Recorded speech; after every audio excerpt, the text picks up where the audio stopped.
హైదరాబాద్ సుచిత్ర పరిధిలోని survey number 82లో మాజీ మంత్రి మల్లారెడ్డి ఇతరులకు మధ్య భూ వివాదం చోటు చేసుకుంది. మా భూమిని కబ్జా చేశారని అక్రమంగా ఫెన్సింగ్ వేశారంటూ మల్లారెడ్డి అనుచరులతో అక్కడికి వచ్చారు.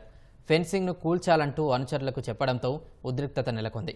పోలీసులు అక్కడికి చేరుకొని వివాదంలోని భూమిలో ఘర్షణకు దిగొద్దని సర్ది చెప్పే ప్రయత్నం చేశారు. మా భూమిలో ఫెన్సింగ్ వేస్తే చూస్తూ ఎలా ఊరుకున్నారంటూ పోలీసులతో మల్లారెడ్డి వాగ్వాదానికి దిగారు.